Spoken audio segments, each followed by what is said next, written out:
আমরা SSC GD 2025 shortlisted হলাম। প্রচুর ছাত্রছাত্রী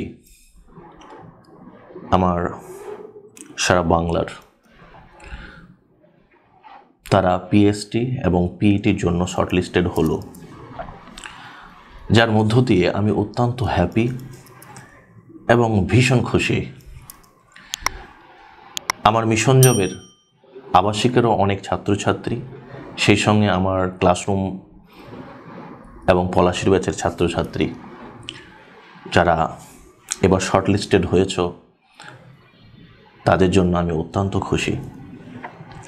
আর যারা শর্টলিস্টেড হতে পারোনি, ভেঙে পড়ার কিছু নেই। খুব তাড়াতাড়ি আবার তোমাদের এসএসসি জিডি আসছে। হয়তো তোমাদের কোনো জায়গায় দুর্বলতা ছিল, সেই জায়গাগুলো আগামী দিন কাটিয়ে উঠতে হবে। তাহলেই তোমরা আগামী দিন তোমরাও শর্টলিস্টেড হবে, তোমরাও মেরিট লিস্ট হবে, তোমরাও তোমাদের যে স্বপ্ন সেটা পূরণ হবে। এবার যারা শর্টলিস্টেড হলো তাদের জন্য আমার দুটো পরামর্শ। কি পরামর্শ? তোমরা যারা পিএসটি এবং পিইটির জন্য শর্টলিস্টেড হলে তোমাদের এখন উচিত হবে গ্রাউন্ডটা কী করে আগামী দিনে আমি ভালোভাবে কভার করব। তাহলে গ্রাউন্ড যদি ভালোভাবে কভার করতে হয় তাহলে নিয়মিত তোমাদের এখন গ্রাউন্ড প্র্যাকটিস করতে হবে, তাহলেই হবে। হ্যাঁ, তোমরা বলবে এটা নতুন কথা। কি নতুন কথা? এটা আমার বিগত দিনের এক্সপিরিয়েন্স থেকে বলছি।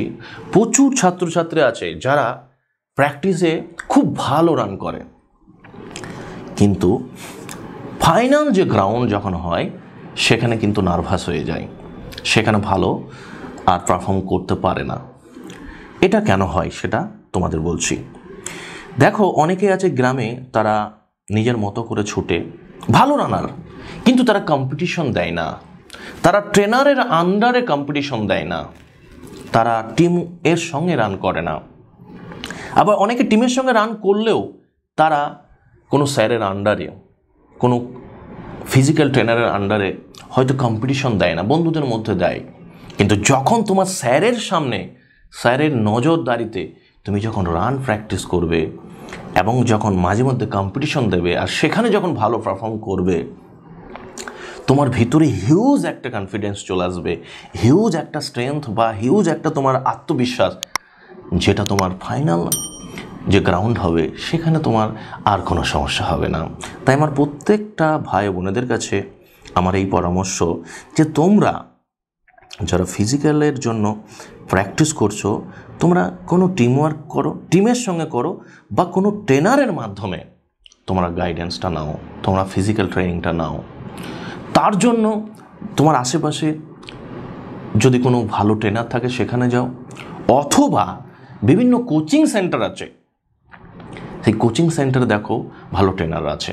যেমন আমার মিশন জবের আমার ছাত্রছাত্রী ভাই বোনেরা, সেখানে আমাদের ট্রেনারের তদারকিতে তারা যে গ্রাউন্ড করে তাদের কোনো সমস্যাই হবে না। বিগত দিনে আমার এক্সপিরিয়েন্স থেকে বলছি, আজ পর্যন্ত কোনোদিন কোনো মিশন জবের ছেলে মেয়ে তারা গ্রাউন্ডে ফেল করেনি। এবং ফিজিক্যাল ট্রেনার থাকে, তার সঙ্গে আমরাও থাকি। আমাদের যারা যে রিটেন, আমাদের যে থিওরিক্যাল যে টিচাররা, সে সমস্ত টিচাররাও আমরা যাই গ্রাউন্ডে, যাতে তারা উৎসাহিত পায়, যাতে তারা আমাদের দেখে তারা আরও এনার্জেটিক হয়, তারা ভালো রান করতে পারে, ভালো রান আমরা চেষ্টা খুব ভালো পারফর্ম করে। তো নির্দ্বিধায় নিশ্চিন্তে তোমাদের জন্য মনে হয় মিশন জবে এসে তুমি গ্রাউন্ড প্র্যাকটিস করবে, তুমি আসতেই পারো। তার জন্য মিশন জবের যে নম্বরগুলো, অফিসিয়াল নম্বরগুলো দেখছো, ওখানে তোমরা যোগাযোগ করতে পারো।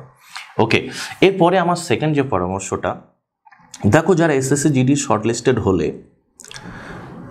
খুব ভালো কথা, কিন্তু ভেবে রাখবে যে শর্টলিস্টেড হয়ে গেলে মানে কিন্তু চাকরি নয়। এরপরে তোমার গ্রাউন্ড আছে, রান আছে, তার সঙ্গে সঙ্গে মেডিকেল আছে। প্রচুর ছাত্রছাত্রী আমি বিগত দিনে দেখেছি তারা রিমেডিকেল পেয়েছে, অনেকের বাদ চলে গেছে। তাই তোমাদের যেটা করতে হবে, পড়াশোনা থেকে বেরিয়ে গেলে হবে না, শুধু মাঠ করলাম দিন রাত তা নয়। তোমাকে নির্দিষ্টভাবে মাঠ করতে হবে, নির্দিষ্ট নিয়মে মাঠ করতে হবে, তাহলেই পাস করে যাবে। এর জন্য খুব যে তোমাকে দিনরাত মাঠে পড়ে থাকতে হবে তা নয়। তুমি এখন কী করতে হবে, নিয়মিত মাঠ করতে হবে, তার সঙ্গে সঙ্গে এতদিন যে তুমি কন্টিনিউয়াস বা যে ফলোতে পড়াশোনা করেছো সেই পড়াশোনাটা রাখতে হবে। কেননা আগামী দিনে খুব তাড়াতাড়ি তোমাদের ডাব্লিউপি এবং কেপির পরীক্ষা হতে চলেছে, আবার সামনে এসএসসি জিডিও আছে। সুতরাং পড়াশোনাটা নিরবিচ্ছিন্ন রাখতে হবে। আমি দেখেছি যে প্রচুর ছাত্রছাত্রী আমার মিশন জবে তারা একাধিক চাকরি পেয়েছে, একটা নয় একাধিক চাকরি পেয়েছে। যখন একটা স্টুডেন্ট একাধিক চাকরি পায় তখন আমার বলতেও ভালো লাগে যে আমার এই ভাই বা এই বোন সে একটা নয় 3খানা চাকরি পেয়েছে, 2টো চাকরি পেয়েছে, সে এই চাকরিটা ছাড়লো আর এই চাকরিটা জয়েন করলো। এটা আমারও ভালো লাগে বলতে।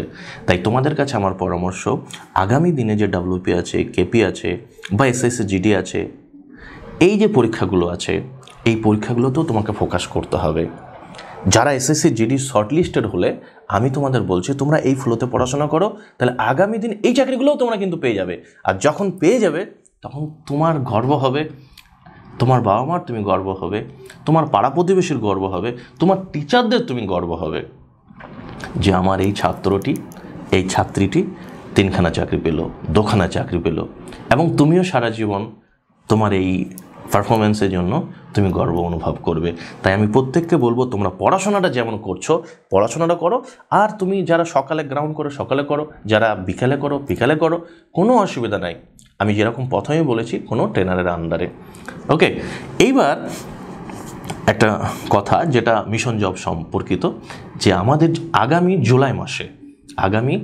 জুলাই মাসে আমাদের সম্পূর্ণ একটা নতুন ফাউন্ডেশন ব্যাচ শুরু হচ্ছে, যেখানে তোমরা যারা কম্পিটিটিভ এক্সামস কেমনভাবে দিতে হয়, কি পড়তে হয়, মানে কম্পিটিটিভ ফিল্ডে একদম নিউ কামার, তোমাদের জন্য একটা নতুন ফাউন্ডেশন ব্যাচ শুরু হচ্ছে। সেখানে তোমরা নিজেদের নাম এনরোল করতেই পারো। আর তোমরা মিশন জবের যে অফিসিয়াল নম্বরগুলো আছে যোগাযোগ করে তোমরা আরও বিস্তারিত জেনে নাও।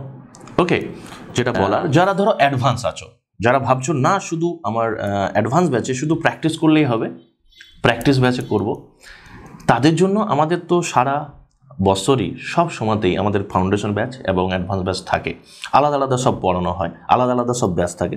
তো যারা অ্যাডভান্স ব্যাচে তোমরা পড়তে চাইছো তোমরাও কিন্তু অফিসিয়াল নম্বরে যোগাযোগ করো, আমার অ্যাডভান্স ব্যাচে তোমরা এসে যুক্ত হয়ে যাবে। ওকে, এই ছিল তোমাদের আজকের আমার আলোচনা। আমি চাইবো আগামী দিন যারা তোমরা শর্টলিস্টেড হলে এসএসসি জিডির জন্য 2025, তোমরা সকলেই লাস্ট দিন পর্যন্ত মানে মেরিট লিস্ট পর্যন্ত তোমাদের যেন নিজের নার্ভকে ধরে রেখে তোমরা প্র্যাকটিস করো, এবং আমরা ফাইনালি সবাই একসঙ্গে যেন তোমার এই জবটার হয়ে গেছে তখন আমরা সেলিব্রেশন করতে পারি, সেই আশা আমি রেখে, সেই শুভকামনা রেখে আজকের আলোচনা আমি এখানেই রাখলাম। ভালো থেকো, দেখা হবে খুব তাড়াতাড়ি। ধন্যবাদ।